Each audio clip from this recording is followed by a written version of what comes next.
ఈ రోజు నువ్వు ఇక్కడ ఎంత హ్యాపీగా బ్రతుకుతున్నావు అంటే దానికి కారణం ఎక్కడో బార్డర్ లైన్ లో గన్ పట్టుకొని నించున్న మన ఇండియన్ ఆర్మీ వల్ల. But this is not about army. It's about the one who doesn't even have any recognition with what they are doing for their country.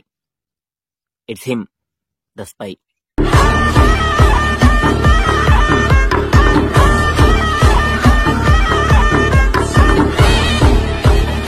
Just imagine, ఒక ఉగ్రవాద సంస్థ ఒక place లో బాంబ్ పెట్టాలని చెప్పి ఫిక్స్ అయింది. Let's say around 6 PM అనుకుందాం. ఆ టైంలో అయితే క్రౌడ్ ఎక్కువ ఉంటారు కదా, సో ఆ టైంలో ఫిక్స్ అయ్యారనుకుందాం. Everything is set for the blast, but at the end ఆ బాంబ్ బ్లాస్ట్ అవ్వలేదు. అదేంట్రా అని ఆరాధిస్తే there was an Indian guy who is watching them from the scratch.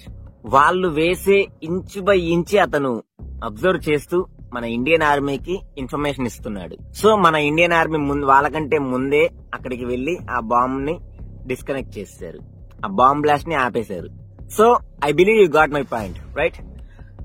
ఒక స్పై సిస్టమ్ అనేది ఒక కంట్రీకి కానీ ఒక కింగ్డమ్ కి కానీ ఎంత ఇంపార్టెంట్ అనేది మీకు చిన్న ఎగ్జాంపుల్ తో అర్థమైంది అనుకుంటున్నాను. అదే విషయాన్ని మన చాణక్య ఏమంటున్నారంటే, రాజ్యంలో రాజు ఒక్కరే ఉండాలి, కానీ గూఢచారులు మాత్రం రాజ్యం అంతటా ఉండాలి అంటున్నారు. గూఢచారులు లేకపోతే ఆ రాజ్యం అక్కడితో అంతమైపోతుందని కూడా అంటున్నారు.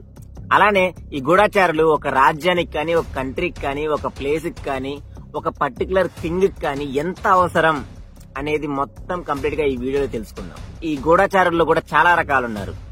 అవి ఎన్ని రకాలు, వాటి వల్ల ఎలాంటి ఉపయోగం ఉంది అనేది ఈ వీడియోలో చూద్దాం. అలానే అసలు ఈ స్పై సిస్టమ్ ఎక్కడ మొదలైంది, ఎవరి చేత మొదలైంది, ఎందుకు మొదలైంది, దీనివల్ల అడ్వాంటేజెస్ ఏంటి, డిసడ్వాంటేజెస్ ఏంటి, ఇవన్నీ కూడా మనం ఈ రోజు వీడియోలో డిస్కస్ చేసుకుందాం. And one more thing, there is a twist at the end. ఆ ట్విస్ట్ అర్థం అవ్వాలంటే ముందు మీకు ఈ పాయింట్స్ అన్ని అర్థం అవ్వాలి. ఇంకా లేట్ చేయకుండా వీడియోలోకి వెళ్ళిపోతాం.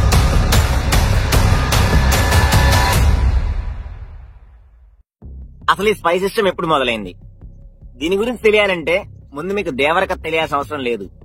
2500 సంవత్సరాలు వెనక్కి వెళ్తే సరిపోతుంది. అనగనగా మగధ అనే ఒక కింగ్డమ్ ఉండేది. ఆ కింగ్డమ్ ని ధనానంద అనే ఒక రాజు పాలించేవాడు.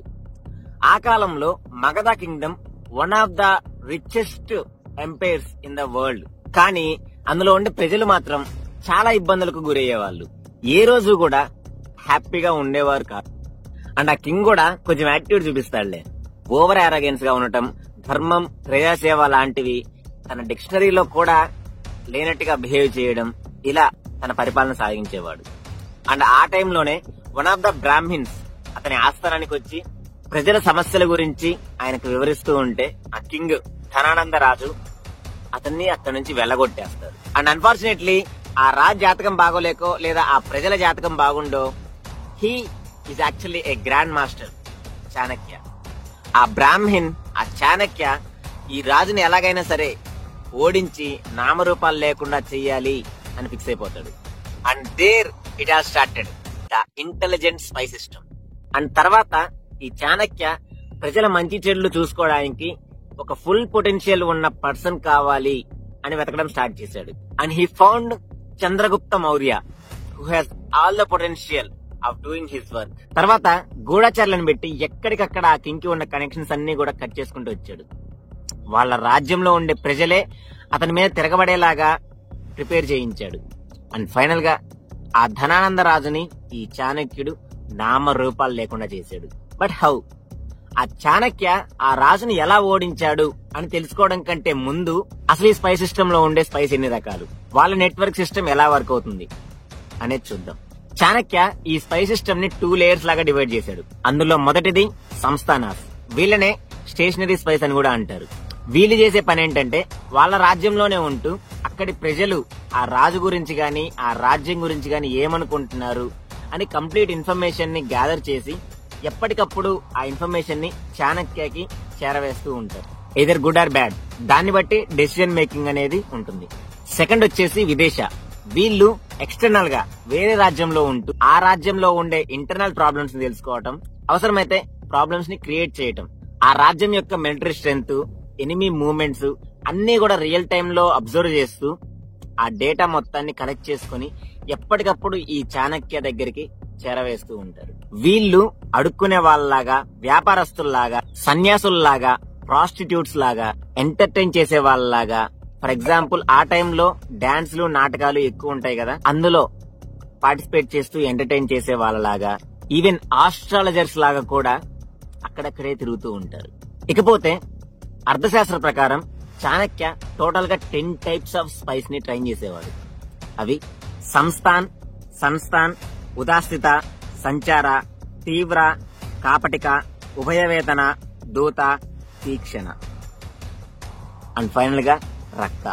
వీళ్ళందరి పేర్లు వేరైనా చేసే పని మాత్రం ఒకటే. అందరి అడుగు ఒకవైపే, ఆలోచన మాత్రమే మార్పు, ఆచరించే విధానంలో కాదు. ఇందులో సంస్థాన్ అంటే లోకల్ ఇంటెలిజెన్స్, సంస్థాన్ అంటే ఫారెన్ అఫైర్స్, ఉదాస్థిత గూఢాచారులు స్టాటిక్ ఇన్ఫర్మేషన్ చూసుకుంటూ దానికి సంబంధించిన ఇన్ఫర్మేషన్ చాణక్యకి చెప్తూ ఉంటారు. అలానే సంచార, వీళ్ళు ఒక ప్లేస్ నుంచి ఇంకో ప్లేస్ కి మారుతూ సిచ్యువేషన్ కి తగ్గట్టుగా బిహేవ్ చేస్తూ ఎక్కడికక్కడ ఇన్ఫర్మేషన్ ని గ్యాదర్ చేసుకుని చాణక్యకి చేరవేస్తూ ఉంటారు. నెక్స్ట్ తీవ్ర, వీళ్ళు అగ్రెసివ్ ఇన్ఫర్మేట్స్.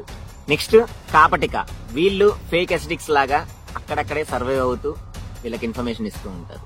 నెక్స్ట్ ఉభయ వేతన, వీళ్ళు డబుల్ ఏజెంట్స్ లాగా వర్క్ చేస్తూ ఉంటారు. ఇక్కడ వర్క్ చేస్తారు, అక్కడ కూడా వర్క్ చేస్తూ ఉంటారు. నెక్స్ట్ దూత, వీళ్ళని మెసెంజర్స్ అంటారు. శత్రు రాజ్యంలో ఉండే గూఢాచారుల నుంచి ఇన్ఫర్మేషన్ తీసుకొని సొంత రాజ్యంలో ఉన్న చాణక్యకి ఆ ఇన్ఫర్మేషన్ ని చేరవేయటం. వీళ్ళు కోడింగ్ సిస్టమ్ ని ఫాలో అవుతూ ఉంటారు, అంటే సీక్రెట్ కోడ్స్ ఉంటాయి కదా, దాన్ని ఫాలో అవుతూ ఉంటారు. నెక్స్ట్ తీక్షణ, వీళ్ళని అసాసిన్స్ అంటారు. ఇకపోతే లాస్ట్ అండ్ ఫైనల్ థింగ్ ఏంటంటే రక్త, వీళ్ళనే రెబల్స్ అంటారు.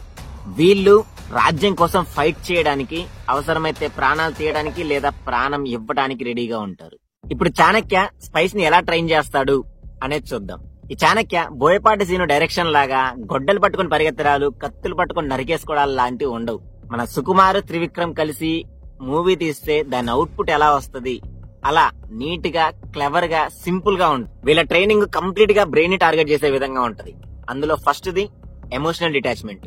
ఈ స్పైగా వర్క్ చేసే ఏ ఒక్కరూ కూడా ఎమోషనల్ కనెక్షన్స్ గురించి ఆలోచించకూడదు. అది తల్లి కావచ్చు, తండ్రి కావచ్చు, భార్య కావచ్చు, పిల్లలు కావచ్చు, ఎవరైనా కానీ సరే ఎమోషనల్ గా కనెక్ట్ అవ్వకూడదు.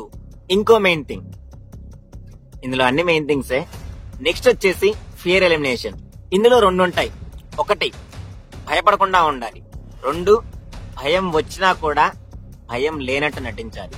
Next quick thinking drills. ఏ ప్రాబ్లం వచ్చినా కూడా వెంటనే ఆన్ ది స్పాట్ స్పాంటేనియస్ గా రెస్పాన్స్ ఉండాలి. ఒకవేళ ప్లాన్ ఏ వర్కౌట్ అవ్వకపోతే ఇన్స్టెంట్ గా ప్లాన్ బి ని ఇంప్లిమెంట్ చేసే విధంగా ఉండాలి. Next memory training. ఇందులో రూట్స్, కోడ్స్, నెంబర్స్ ఇవన్నీ కూడా ఒక అవగాహన ఉండాలి, కంప్లీట్ గా తెలిసి ఉండాలి. ఇంకా సీక్రెట్ కోడ్స్ ఏవైతే ఉన్నాయో అవన్నీ కూడా స్పాంటేనియస్ గా డీకోడ్ చేసే విధంగా ఉండాలి. నెక్స్ట్ సెడక్షన్ కి లొంగకూడదు. అండ్ ఫైనల్ గా ఎమర్జెన్సీ సూసైడల్ టెక్నిక్స్. చివరి క్షణాల్లో ఉన్నప్పుడు అయితే చచ్చేలా ఉండాలి లేదా చంపేలా ఉండాలి.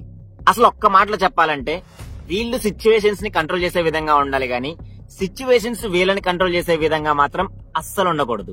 And one more, last and final test ఏంటంటే మన కాలేజ్ అయిపోయిన తర్వాత మనకి ఎలాగైతే 1 year ఇంటర్న్షిప్ ఉంటుందో అలానే వీళ్ళకి కూడా ఫైనల్ టెస్ట్ ఉంటది.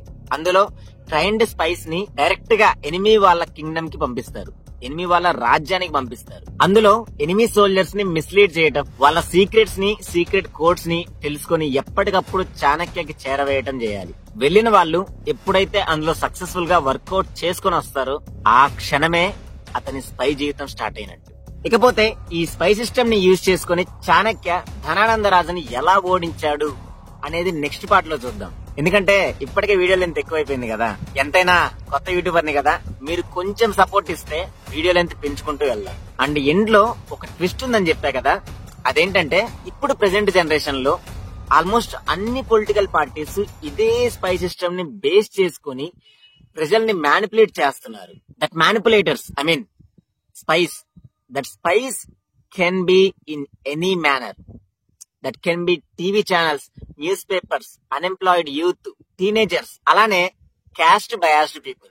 అదే ఈ కులపిచ్చి ఉండే పెద్దలు. ఈ పొలిటికల్ మ్యానిపులేషన్స్ గురించి కంప్లీట్ వీడియో చేయమంటే I'll do it for you. But before that ఈ వీడియో మీకు వర్త్ అనిపిస్తే జస్ట్ ఒక లైక్ చేయండి, సో దట్ ఈ వీడియో ఇంకొంతమందికి రీచ్ అయ్యే ఛాన్స్ ఉండొచ్చు. అండ్ అలానే ఈ యూట్యూబ్ వాడు మళ్ళీ నన్ను మీతో కలవనిస్తాడో లేదో కదా, ఐ మీన్ మళ్ళీ నా వీడియో మీ టైం లైన్ లోకి వస్తుందో రాదో. సో సబ్స్క్రైబ్ చేసి పెట్టుకోండి, పక్కన ఉన్న బెల్ ఐకాన్ ఆన్ చేసి పెట్టుకుంటే మీకు నోటిఫికేషన్ వస్తుంది. అండ్ ఈ ఛానల్లో వచ్చే ప్రతి ఒక్క వీడియో కూడా out of the box thought తోనే వస్తాయి. So don't ever think of missing it. That's all for today guys. I'll see you on next Wednesday. This is Naveen Metla signing off. Jai Hind. Everything is set for the blast, but at the end ఆ bomb blast అవ్వలేదు. అదేంట్రా అని ఆరాధిస్తే రావట్లేదే. So వాళ్ళు మన Indian army ముందే పసిగట్టి, so మన ఇండియన్ ఆర్మీ వాళ్ళకంటే ముందే అక్కడికి వెళ్లి ఆ బాంబ్ ని డిస్కనెక్ట్ చేశారు. అదే విషయాన్ని మన రావట్లేదే. అదే విషయాన్ని మన చాణక్య ఏమంటున్నారంటే,